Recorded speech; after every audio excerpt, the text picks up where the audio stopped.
Veterans Choice is, you've been trying to get that for 44 years, they say. 44 years. I guess it's longer than that. Probably earlier than that, but for 44 years at least that we know of. And you got it, so congratulations. Hopefully you don't have to use it too often because you're going to feel great, okay? To every veteran here today, all across our land, thank you for your noble and incredible service. It's an honor, really, of my life. I understand that I'm the first commander-in-chief, first president to address you and be here, and that's something that's very special.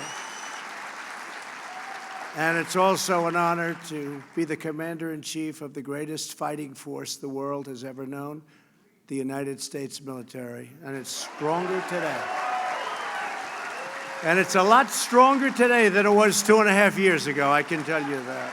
A lot stronger today. A lot stronger. $700 billion we spent, and then $716 billion, that's with a B. And this year it's $738 billion. So we've rebuilt your military, and it's stronger than ever before. And that was really needed. It was depleted, it was tired, it was exhausted. And you know that better than I do, but we have totally rebuilt it. I want to thank your outstanding national commander, Reed Riley, as well as your terrific executive director, Joe Shenley. Where is Joe? Joe, thank you. Where's Joe? Thank you, Joe. That's not a very good seat for you, Joe. Get that mention right up top, but look, see? You want to give other people the better seats. I like that type of person, right? Thank you, Joe.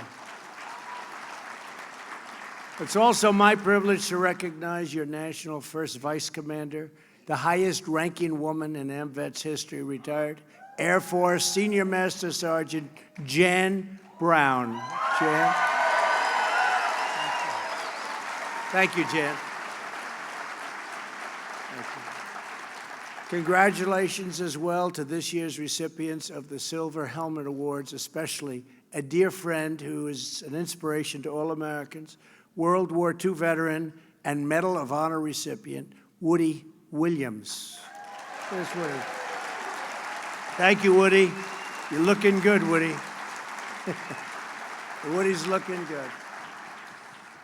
That was a big day. Medal of Honor. Nothing like the Medal of Honor. I wanted one, but they told me I don't qualify, Woody. I said, can I give it to myself anyway? They said, I don't think that's a good idea. Great, great people. These are great, great men and women that get the Congressional Medal of Honor. Thank you, Woody. We are unbelievably grateful to all of the members of AMVETS and Ladies Auxiliary. They've worked so hard, and the sons of AMVETS and the junior AMVETS, and of course, the legendary AMVETS writers who are fighting to keep alive the spirit of Rolling Thunder. I love Rolling Thunder, that noise. Wow. Rolling Thunder. We're taking care of Rolling Thunder since I've been there. Rolling Thunder, please stand up. You have so many great people. So many great people. Thank you. Thank you. And the leaders are all here, too. Thank you. And we'll see you in a little while in Washington. And to honor the prisoners of war and those missing in action, today we renew our vow that America will never, ever forget. It's a great, thank you. Great to be joined by a number of champions for Americans veterans, including Secretary of Education Betsy DeVos. Betsy, doing a great job. Deputy VA Secretary James Byrne. James, thank you. Great job. A man who has really done a great job. I don't know if he's appreciated. Sometimes it doesn't work out that way, but he's done an incredible job. And your state is doing phenomenal business, and I want to take all of the credit, but I can't because I have to give him a lot too, because he has been a truly great governor, Matt Bevin.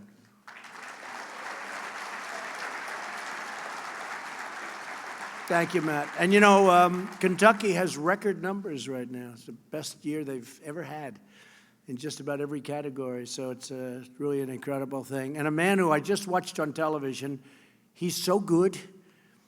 You can do television for me anytime you want. Congressman Thomas Massey. Where's Thomas? Good job. Thomas, say hello to our friends. Say hello to our friends back in Washington. That was a good job. Just watched you.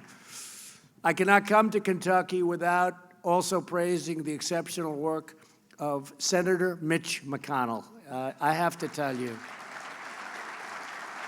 this guy is a true fighter for our veterans and for Kentucky. He's worked tirelessly to enact massive tax cuts, record defense spending, and crucial VA reform that I was just talking about. And I have to think yet, of all the things with respect to Mitch, he's a good person, but his leadership in the Senate, we've confirmed, think of this, almost 150 federal judges to uphold our nation's beloved Constitution and the foundation of American freedom.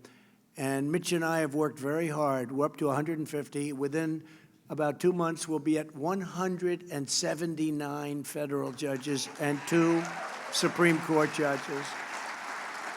And it's your senator, and it's for him, that's a passion like I've never seen before. And there is nothing more important. You know, when I became president, they said the most important thing you can do is judges, and in particular, they said Supreme Court justices. Well, as you know, we've named 2 Supreme Court justices, right? Justice Kavanaugh, Justice Gorsuch. And I want to just congratulate Mitch McConnell, and you have him.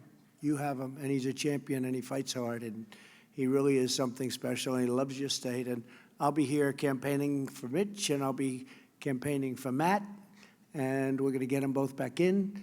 And I just had to say, because Mitch has been somebody very special, and Matt knows that as well. This year, we commemorated the 75th anniversary of D-Day, June 6, 1944, when thousands of American patriots stormed the beaches of Normandy and charged through the fires of hell to ensure the survival of liberty. This year also marks the 75th anniversary of the organization that took care of those victorious veterans when they returned, and every generation of veterans since. Incredible job. Today we celebrate AMVETS for 75 years of love and loyalty and lifelong service to our military personnel, to our veterans, and to their families. Congratulations. Thank you very much. Thank you. AMVETS posts across the nation have become pillars of pride in our community, so true, and shining symbols of the enduring power of the American spirit. Your support of our troops overseas, it welcomes them when they come back home, and you welcome them, and you're there for them in every way, medically, physically, morally. You're with them all the way, and they appreciate it much more than you would even know. You safeguard our values, pass on our traditions, and teach generation after generation to love our country, honor our heroes, and always respect our great American flag.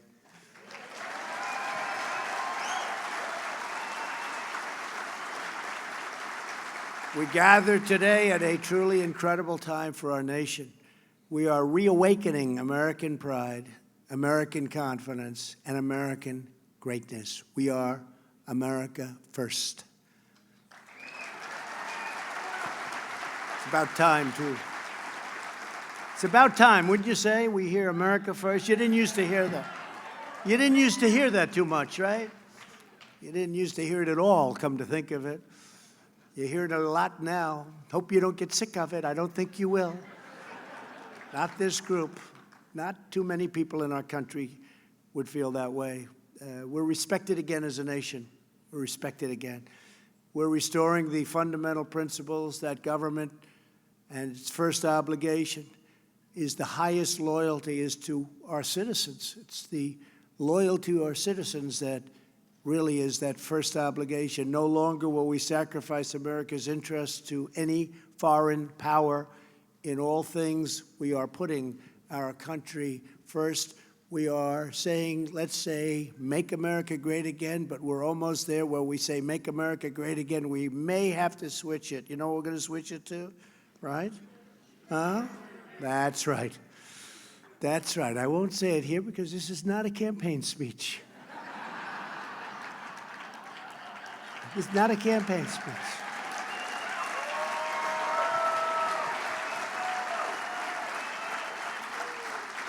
So I will not say, keep America great, but we're going to keep America great. We're going to keep America great. That's a lot of press back there. Look at all of them. Wow. That's a lot of cameras going. Look at all those red lights on there. The red lights means you're on. When the lights are off, you can get a little sleepy back here and take it easy. Nowhere is this patriotic allegiance more essential than fulfilling our duty to the American warrior and to the American veteran. We are upholding our nation's solemn pledge to protect those who protect us, and they've protected us brilliantly. With America's core interests guiding us as we do, we are making unprecedented strides. Our incredible American warriors have pulverized the bloodthirsty killers of ISIS. We defeated 100% of the caliphate in Syria. We're holding thousands of ISIS fighters right now, prisoners, and we got to give them from where they came, certain countries in Europe. They got to take them back because we don't want to hold them. We've got to give them back. We're fighting for other people. We got to give them back. They got to take them. They'd rather have us hold them and let us have them for 50 years. We don't want them. We don't want them. They should take them. Do we agree? They should take them. They say to us, why don't you hold them in Guantanamo Bay for 50 years and you just hold them and spend billions and billions of dollars holding them? And I'm saying, no, you got to take them. We fought. We have them captured. They're all captured. Thousands. ISIS. But now Europe has to take them, and different countries where they came from have to take them. Do we agree with that? Yes? Yeah. I was just curious as to what you thought. We withdrew from the horrible Iran nuclear deal, horrible deal. We brought home the remains of our fallen North Korean war heroes. We brought them home, so many of them, and many more are coming, so they can rest alongside their brothers and sisters in American soil. We believe in our sacred responsibility to ensure no one is left behind, right? We're rebuilding the awesome might of the United States military with these big budgets that I just described. And think of it. Thank you. Thank you very much. I appreciate it. Thank you very much. And we're very proud of it. We're very proud of it. And those in the military are very proud, too. Beautiful, new, the best equipment in the world. We make the best planes. We make the best missiles. We make the best ships. We make the best everything. And it also, in this case, secondarily, it also happens to be made in the USA, every inch of it, and it's called jobs, jobs, jobs. That's secondary, but it's important.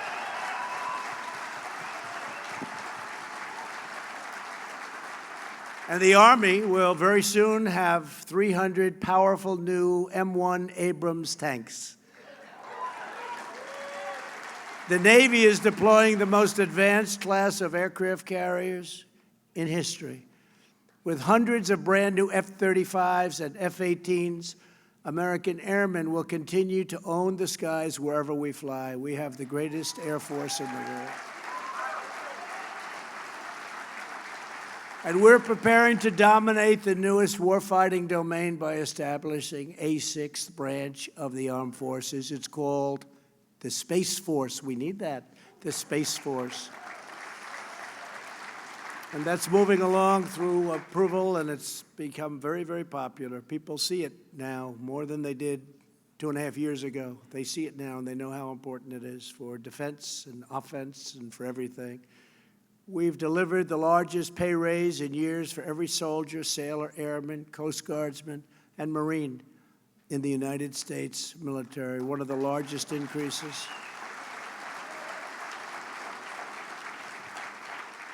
Our active duty personnel are the best equipped, best trained, most technologically advanced fighting force in the history of the world. The best equipment in the world, best training in the world. America is a peace-loving nation. We seek friendship, we seek harmony, not conflict and division. But if we are threatened, we will never hesitate to defend our people as they should be defended.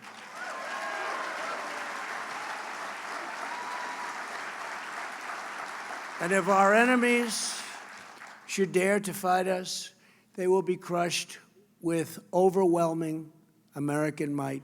No adversary stands a chance against the awesome power of the red, white, and blue. There is no military even close to ours. You know, you read all sorts of things, well, maybe this country, maybe that. It's only propaganda put out by different areas and different countries. There is nothing close, and they all know it. And they tell me that. They tell me that. There's nobody close, and we have to keep it that way. And we don't want to have to use it. We don't want to have to use it, but we have to have it just in case, right? The members of our armed forces, and you understand that very well, the members of our armed forces have always lived by the word of Douglas MacArthur. In war, there is no substitute for victory.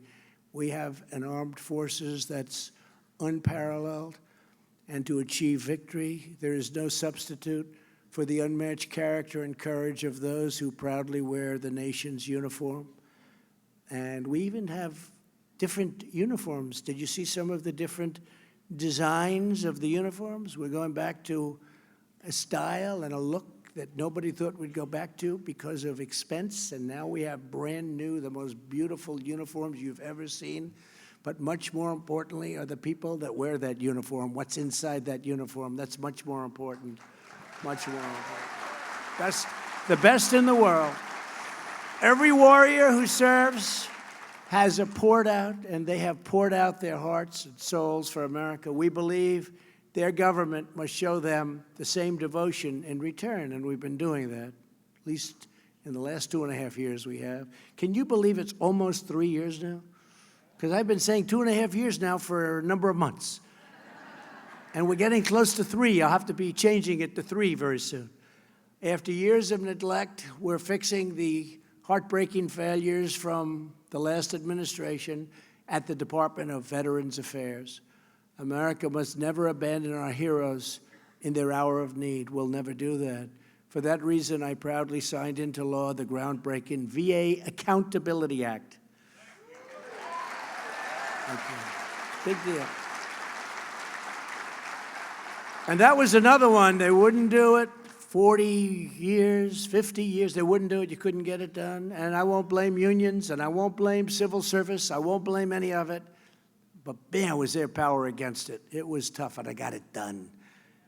Now somebody mistreats you or mistreats people in the VA, and we know what happens, right?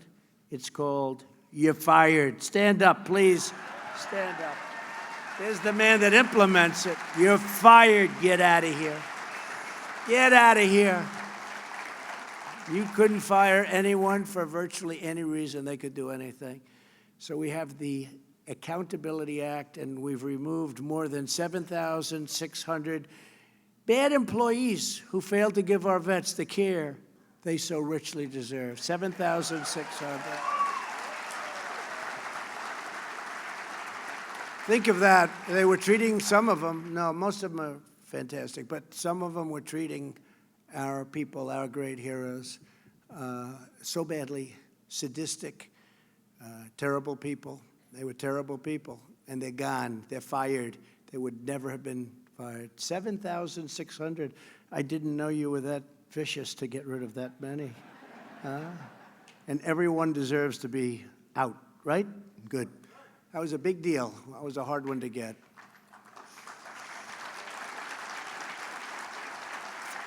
And as I said, and something that I guess I'm most proud of, because, I don't know, accountability was very important.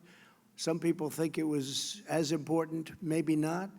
But most significantly, the VA reforms, we did the veteran's choice, and that's, I don't know which was more difficult. They were pretty much equal, but since I took office, nearly 3 million veterans have been able to choose a private doctor in their own community. And have you ever seen, and this is a great tribute to the people at the VA, the people and the leadership of the VA, I don't hear these horror stories. You know, I used to see, as growing up, I'd see VA, VA, VA.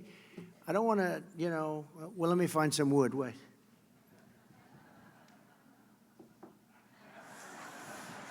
I'm not hearing bad stories. I'm hearing all good stories.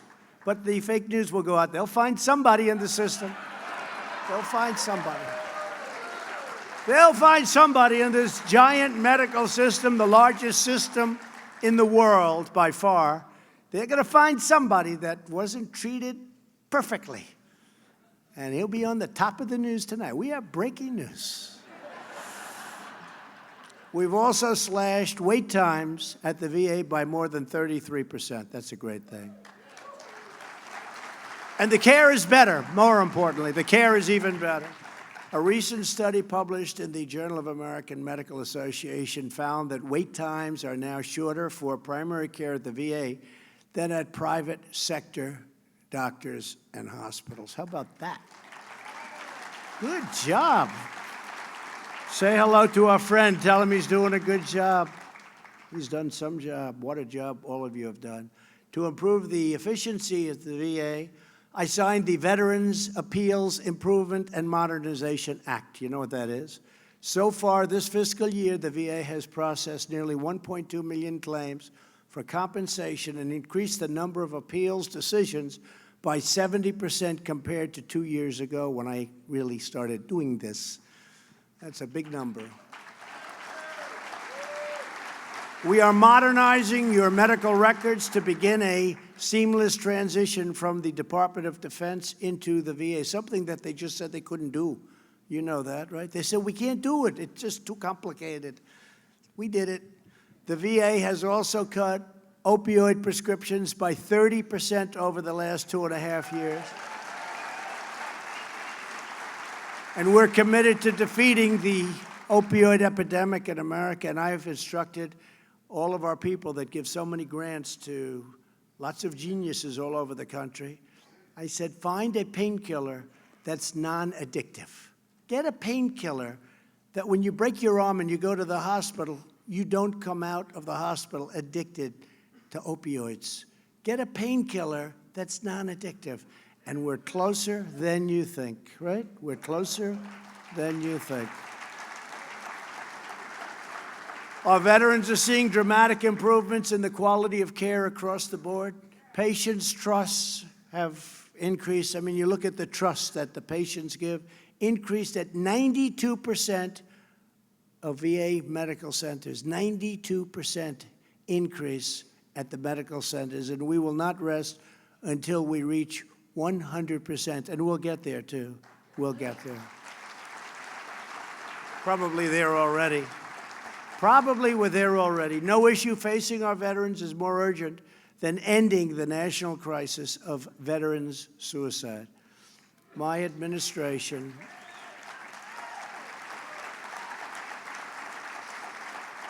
is determined to do everything in our power to save the lives of our heroes.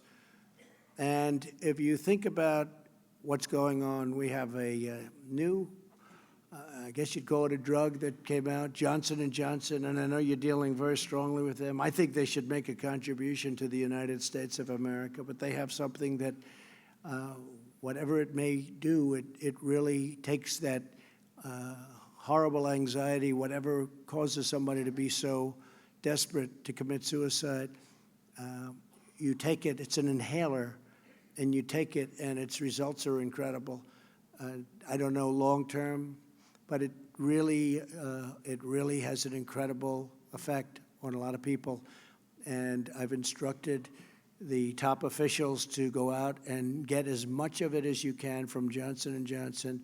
And I think they should they've done so well in this country and they've made so much money.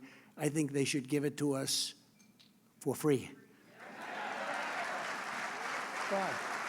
Give it a shot. Give it a shot. No, but it's incredible, actually. It does something pretty amazing. It's new, and it's had a tremendous, and it's been approved. I guess it's been fully approved, right? It's gone through the process, and it's gone through a long process. It's been fully approved. We think that's going to have a great impact. We've secured a record $8.6 billion for mental health services, and we opened, it's a record, we opened the White House VA hotline to help ensure no claim ever again falls through the cracks. I mean, a lot of claims were having a lot of problems going on for years. We work it out. The VA is now providing same-day emergency mental health care and mental health screenings to every patient that walks through the door. It's incredible, the difference between now and 3 years ago. To end the tragedy of veteran suicide, it will require government and society at all levels working together. We have to work together with a lot of different groups, a lot of people, and a lot of progress is being made, but going to be made. Things are happening.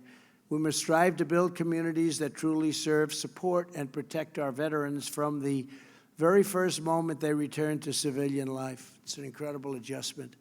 That's exactly what we aim to achieve with the Prevents Initiative. You know what the Prevents Initiative is? A task force created earlier this year to unify the efforts of government, business, and nonprofit groups. We want to build on proven strategies like the AMVETS Heal. You know what AMVETS Heal? You know what it is. You told me about it. Program.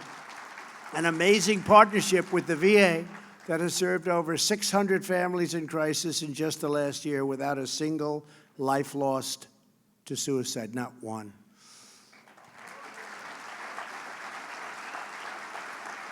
To every veteran who is facing this struggle, I want you to know that you are not alone. We are with you. You are not forgotten, not at all forgotten. We're with you all the way. And you are not beaten. You will overcome, you will prevail, you will triumph, and you will thrive. You will thrive. A lot of progress has been made. So many different things we're making progress in. Millions of Americans are right by your side, and we are with you every single step of the way. One of those Americans is someone that you know very well, Jim Pigeon, a Navy veteran and former national commander of AMVETS. Jim, where's Jim? Come on up here, Jim. Come on up here, Jim. For the past 1,257 consecutive days, Jim has challenged Americans to join him in doing 22 push-ups. Don't challenge me. Don't make me do that. Representing the number of veterans whose lives, in each, think of that, 22 representing, that's the number of suicides a day. Can you believe it? I heard that number and I said, it can't be possible. You would think a year, a month, a day. Nobody can believe it. Nobody believes that, Jim. Thousands of patriots have joined him in raising awareness, and together they are summoning the national will to act. And I want to thank Jim. Jim, say a few words, please. Good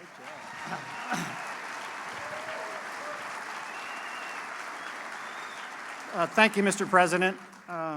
It's what an honor to be here. I would not be able to do this without the support, the love, and the prayers of my beautiful wife, Paulette.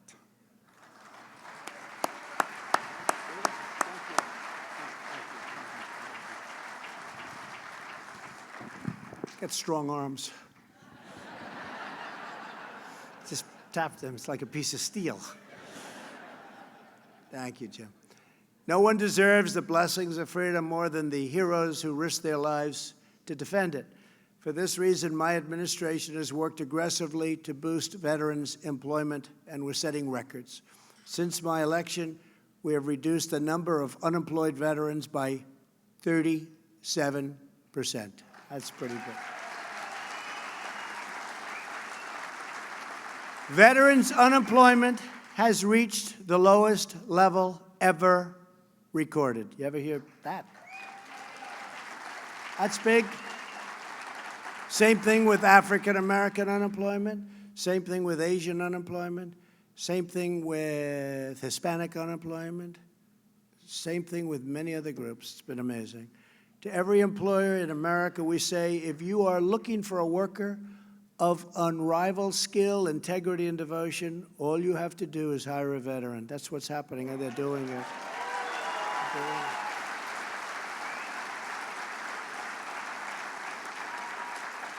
I have a friend who's been doing it lately, and he said, "Why didn't I do this 25 years ago?" I said, "That's your problem."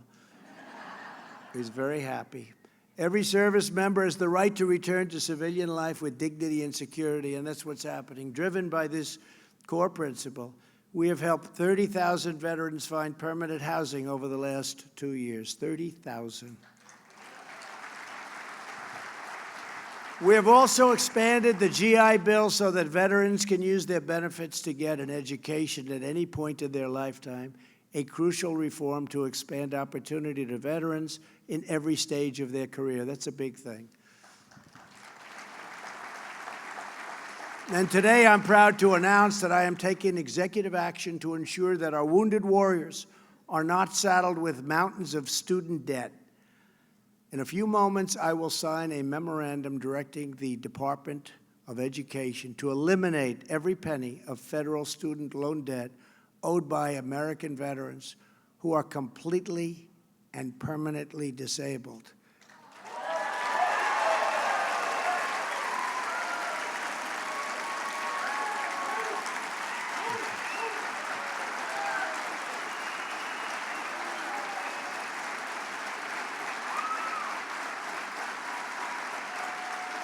Incredible. Nobody can complain about that, right? Nobody can complain about that.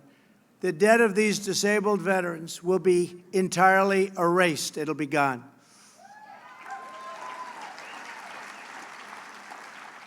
And to sleep well tonight. Altogether, this action will wipe out an average of $30,000 in debt owed by more than 25,000 eligible veterans who have made immense sacrifices, the ultimate sacrifice in many ways for our nation. They've made a sacrifice that's so great, and they're such incredible people, and they never complain. They never complain. That's hundreds of millions of dollars in student debt held by our severely wounded warriors. It's gone forever.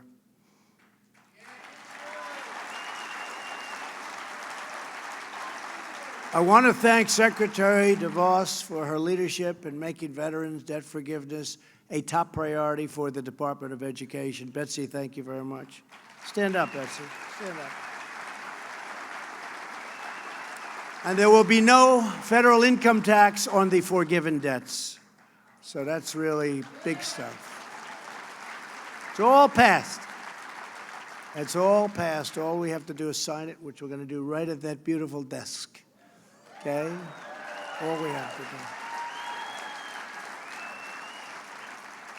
Today, I'm also calling upon all 50 states to immediately waive all applicable state taxes as well. The state taxes hopefully will be going away very quickly. Most of the states have already agreed to do that. Joining us today is one of the many American heroes who will benefit from this action, Catherine Castle. Amazingly, Catherine served in 3 different branches of the armed forces, the Army, the Navy, and the Air Force. Wow, you're going to have to tell me which is the best, please. I want to know which is the best.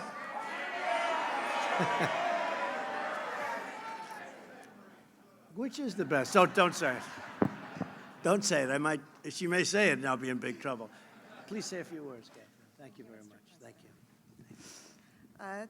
Thank you, everybody. This is an amazing relief on my family, as well as I know many thousands of veterans as well. Thank you. Thank you very much.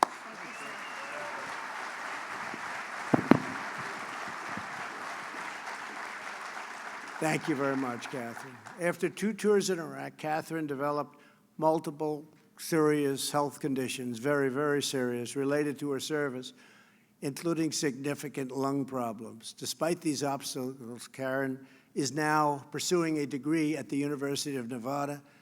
Catherine, we are really profoundly grateful for your service and for your immense sacrifice. You've been incredible, and thank you, and it's great to have gotten to know you. And everybody in this room is very proud of you. Thank you very much. Thank you, Catherine. Veterans like Catherine, who have made such enormous sacrifices for our country, should not be asked to pay any more. Rather, it is America who owes our heroes a supreme debt of gratitude. So that's the way we feel. Across oceans, jungles, mountains, and deserts, and battlefields, and enemy camps across the globe, our veterans fought and bled to vanquish our enemies and preserve America's birthright of freedom. Our country, our liberty, our families, our homes, our safety, our very lives, everything that matters, and everyone who we hold dear are sacred and just sacred to us and secured by the grace of God and the immortal courage of those who serve. The story of the American veteran, and I call them the American warrior because that's what they are, they're great warriors, is the story of the American nation. You have written our history, shaped our identity, forged our destiny, marched us to glory, and always planted the righteous flag of American victory.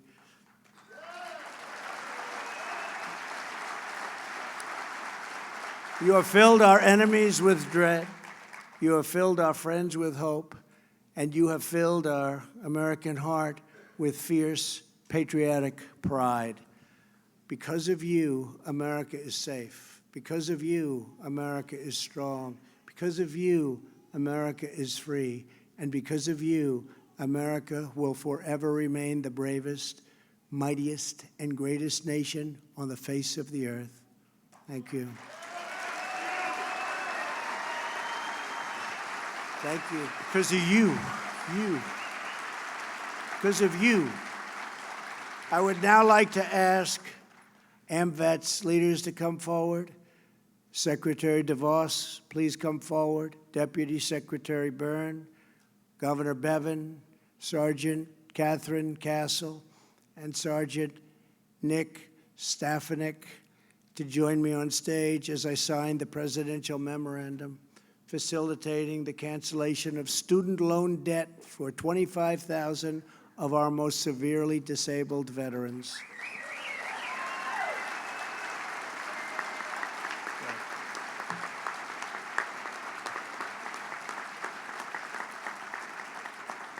And with today's order, we express the everlasting love and loyalty of a truly grateful nation. God bless our veterans, and God bless America. Thank you very much. Thank you. Thank you very much.